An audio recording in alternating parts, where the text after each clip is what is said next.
I'm Caroline Chambers, and this is what to cook when you don't feel like cooking. Every single recipe takes under 30 minutes, including this one. We are going to make a sheet pan, polenta, burrata, eggplant, tomato situation. We're basically gonna spend like 5 minutes prepping everything. And then most of the time it's gonna be spent just in the oven. So hands off, go play with your kids, go fold the laundry, whatever, and dinner will be ready in 30 minutes. So let's do it. Kelsey, should we start the clock? We should start the clock. Okay, so we're gonna start the clock. This is a 30-minute recipe. So I gotta get all this done into the oven pretty quickly because it needs to roast for 20 to 25 minutes. So here we have everything. We've got our polenta, we've got our calabrian chilies, we've got eggplant, we've got tomatoes, garlic.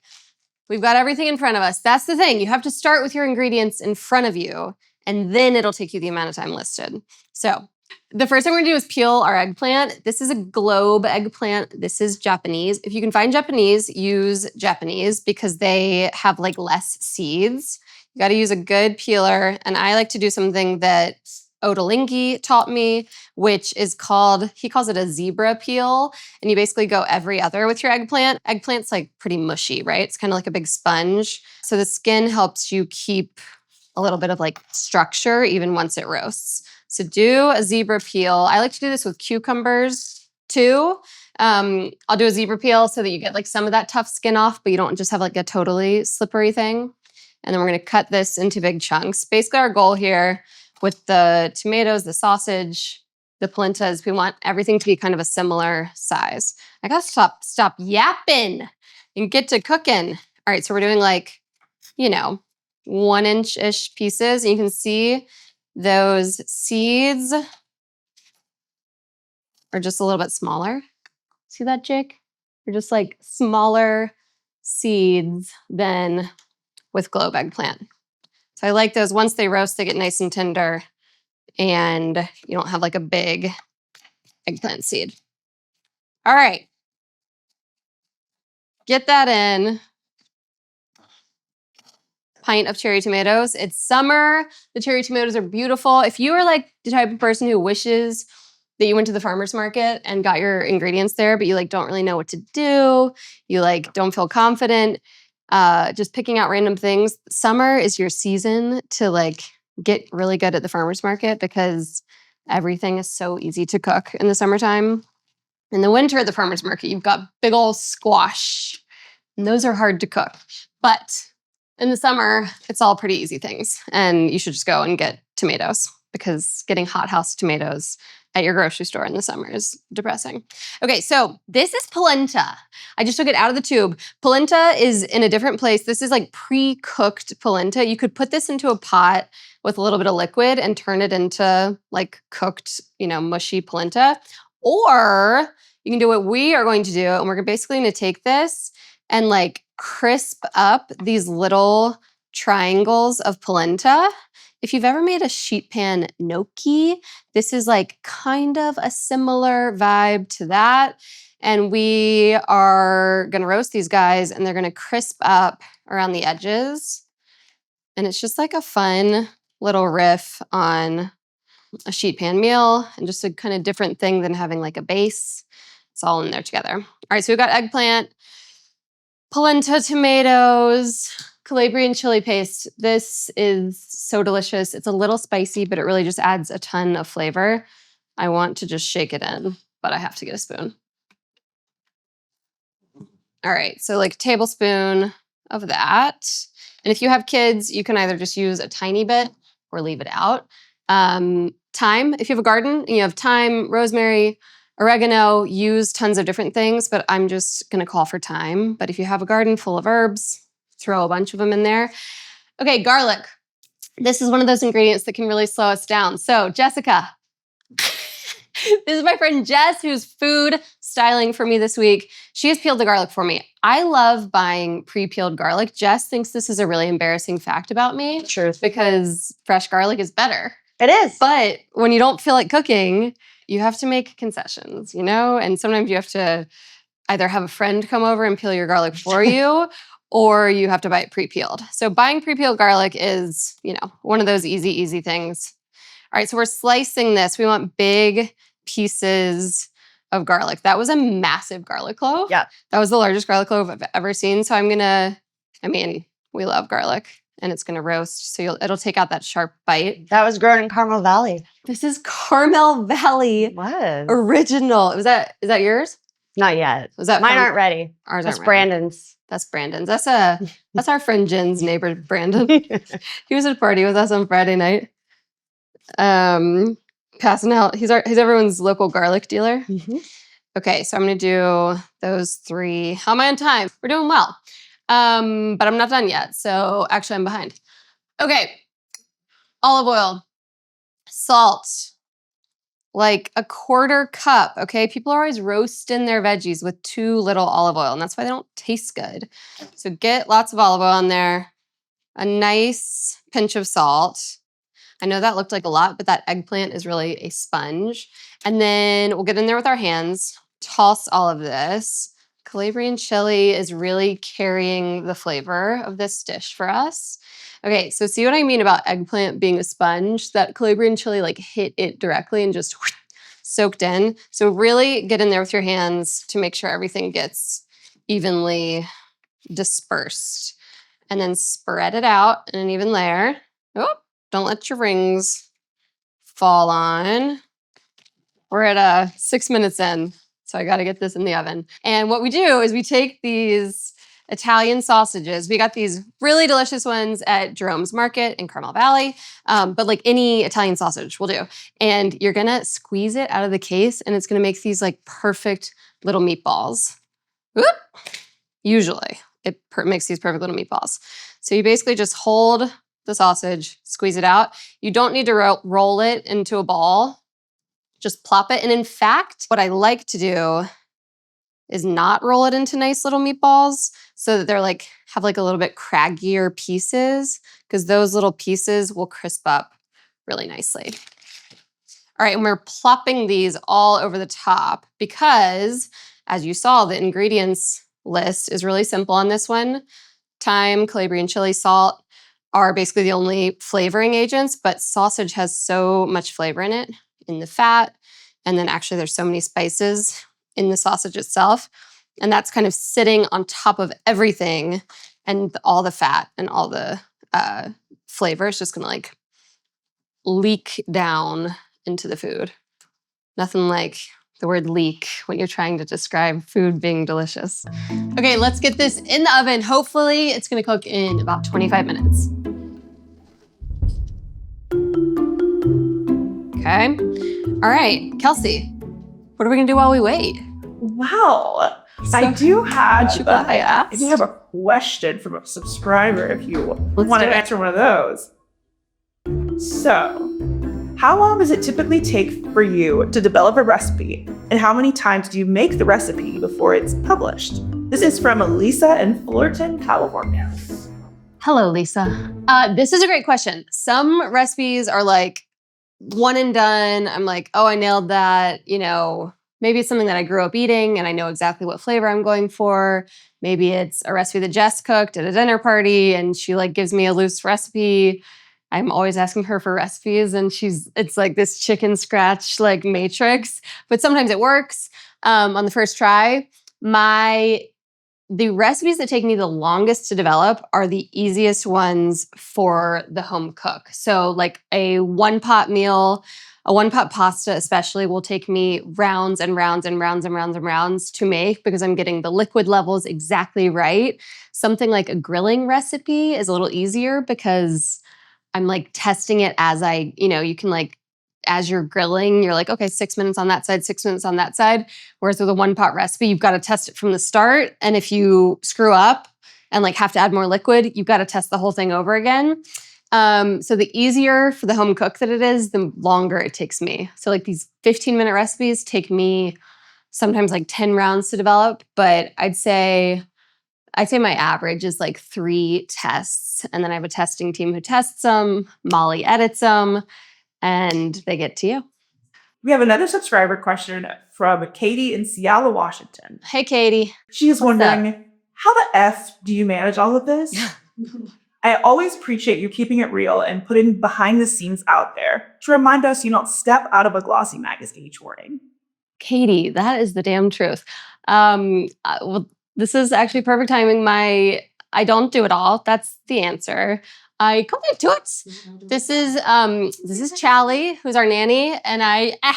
Did you just puke on yourself? Yes. Did you puke? Yeah, he's a puker.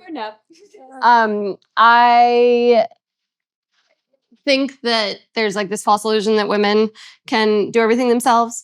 And there's also this false illusion of like the village and having a village around us. And that's not something that just happens. We lived in this town for like 5 years before we started to form our village, who are people like Charlie and Jess and our many friends. My younger brother Will is living with us right now and dating our nanny. Just kidding. They were dating first. He brought me the nanny. My mom comes out and helps all the time. I have a team of awesome people who help me with recipes. I have people in my life that, make me feel like when I do things that would make me feel like a shitty mom, like, can somebody grab Callum? I'm running 15 minutes late. I don't feel bad at all because they don't make me feel a little bit bad. They are genuinely happy to see my kids, right, Jess? Of course. And my kids are genuinely happy to be with them and their kids. So I just have an incredible community of people around me helping me with work, helping me with kids. That's how. I have an awesome husband who does a lot of things. Do you like your dad? He's just getting to know him, but yeah. We always joke that the babies don't know the dad until the first, they're like 1. You're just meeting him. He's nice, right? He's a good guy. So yeah, Katie, long answer. Short answer is I don't do it all at all. I have a lot of help. Oh, is he kidding? You're the sweetest boy. I'm so excited to introduce the sponsor of this series, Cometeer. What to Cook We Don't Feel Like Cooking has always been about saving you time and effort while still allowing you to eat really delicious food. But there is another place that you can save time and effort and still have something really delicious to show for it, and that is with your coffee. Making delicious coffee at home can be a hassle, a mess, and take precious time out of your morning. And that's where Cometeer comes in. They have completely cracked the code on a delicious cup of coffee that takes no time or energy. They get coffee from the best roasters all around the country, like Intelligentsia, Counterculture, and they brew the perfect cup of coffee, and then they flash freeze it to lock in the freshness and the flavor so that it tastes like you have a barista in your kitchen with you. I don't know about you, but I am not great at brewing the perfect cup of coffee. I'm not measuring, I'm not getting the perfect temperature, but this is the perfect cup of coffee every single time. The coffee comes in these little recyclable aluminum capsules, no nasty plastic, so you can whip up any type of coffee that you like, whether it's a hot coffee, an iced latte, in just seconds. This is the only way that I ever want to make my coffee again. It is the best coffee I've ever had. And I love that it wins me back 10 minutes of free time every single morning. And they have something really special right now, the World Mug Collection. The World Mug Collection is the perfect place to start if you're new to Cometeer. It's 32 cups of coffee from 16 different origins, and they pair them head to head in this really fun way so that you can test lots of different coffees and find your favorite. It's basically the make it fast way to find out what your favorite type of coffee is. My favorite is the Joe coffee from Honduras. George's favorite is the Intelligentsia from France. You gotta find out what your favorite is. Grab it at cometeer.com/whattocook before it's gone and get $20 off your first order. All right, now back to the polenta. That's smelling like it's probably... Okay, all right, let's see. Check this out. We've got bubbly sausage fat. We've got crisped up sausage. We've got tender eggplant. We are ready to pull this out, give it a little stir, because we want, flying tomato. We want all that sausage fat to like get up onto the polenta for this last little moment. Let's grab this guy. And we want all of this sausage fat to stir in here. So check it out. Eggplant, super watery. Tomatoes, super watery. So that is becoming kind of our sauce. It's going to kind of emulsify with the sausage fat and become our sauce a bit. So give that a stir. Be gentle about it because we don't want the polenta to break apart. And then spread it into an even layer again. So you can see all those watery bits are gone now. They're up on the polenta soaking in. Oh my gosh, I need to be, where's my Parmesan? Okay. Okay, I can't work under these conditions. People are moving my Parmesan around. All right, Parm all over. Ah! Jessica, what kind of Parmesan cheese is this? This is not Parmigiano Reggiano. That's not what was on the recipe. Where did you get this? The Safeway? I wanted the good Parm. What do you think I am? I would have made it, but I was short notice. My God. This is shitty Parmesan cheese. Jess is the biggest ingredient snob in the world, and she gets me Parmesan cheese from Safeway. I believe we had this discussion. My God. I was asleep when we had this discussion. I mean, okay, so this is a great teaching moment. Parmigiano Reggiano is aged, delicious Parmesan cheese.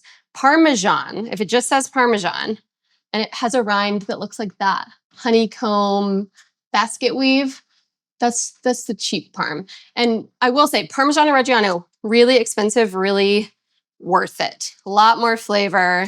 Ow! This is like, almost looks like cheddar. Parmigiano's like aged. Yeah, Jess, you should be laughing. You should be ashamed of yourself. I'm going to go back to our text. Run it back. Did I say to buy crappy Parm? Mm-hmm. Wow. I think she made it up. I would never. Okay, so Parm all over the top. Parmigiano Reggiano. Broiler on, okay?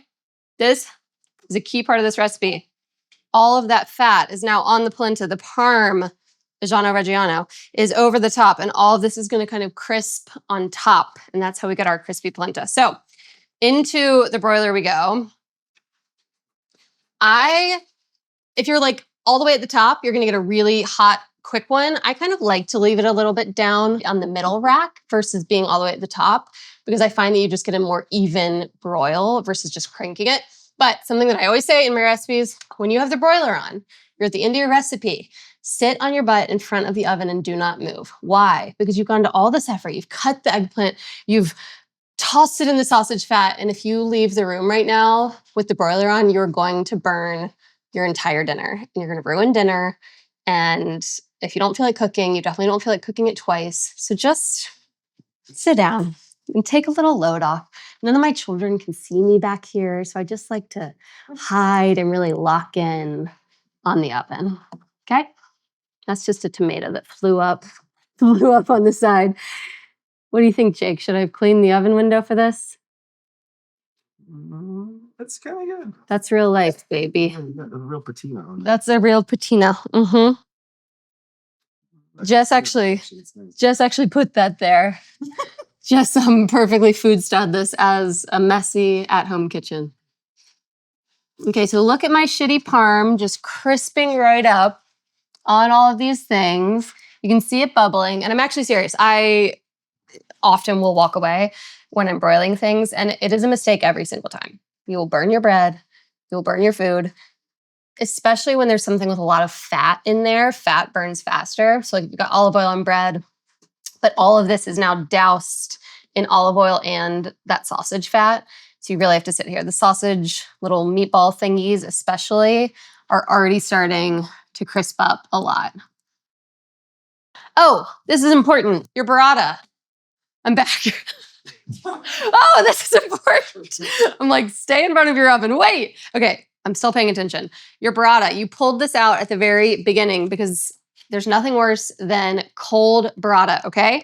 That actually goes for most cheeses are supposed to be served at room temperature, and people are always serving them cold, and that's why they don't taste as good as they're supposed to, okay? So take your burrata out, let it start coming to room temp. I would even dump this water out like right when you start cooking, but I forgot to do that. Got this food stylist here who buys me shitty Parm and doesn't dump the water out of my burrata. So That's what those are the conditions I'm working under here. Okay, Jake, get in here. Look at this. Can I open it? Okay, check it out. We've got crispy. We've got crispy meatballs. We've got our polenta's starting to crisp up, but I want it more. Your lens is foggy. Your polenta, I want my polenta a little crispier, so we're gonna leave it a little longer. And again, if you did raise your oven rung to the top, this would go a little faster. If you are playing beat the clock at home, oh no, she didn't beat the clock. Okay, but guys, I had to, there was so much going on. You had a baby. There was a baby, 30 minutes. What's 30 minutes what's 32 minutes when it really comes down to it? Yeah. Sometimes we're going to beat the clock. Sometimes we're not going to beat the clock. Let's blame that guy. Puked all over himself. Puked all over me. Tavish, I blame you. Huh? This has everything to do with you. Yeah, you. Never. Yeah, you. Okay. What bowl should we put this in, Jess? Okay, check. Crispy. If I was like a TikToker, I'd take a knife and go, but I'm not. I don't even know how they do that. Thank you, ma'am. Okay, so the final step for this is plating it up. Check that, because we've got our, woo! Okay. So we've got those crispy parm moments. See those big slices of garlic? They just kind of roast underneath all of it and get like kind of confit. So we're gonna pick the thyme out. Nobody's got time for that.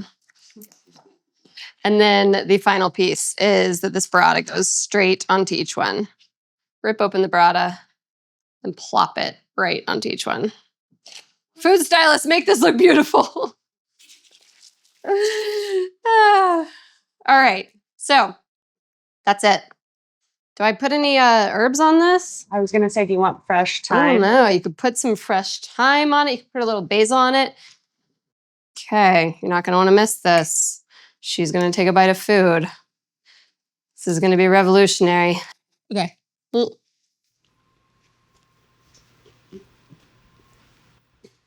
How's that bite? How are those chewing noises?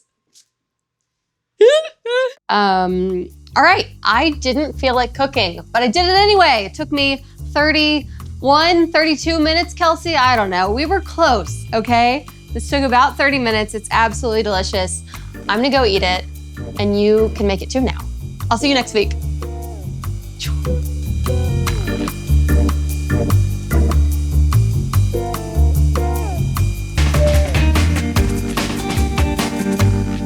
Subscribe at whattocook.substack.com to get this recipe and many more.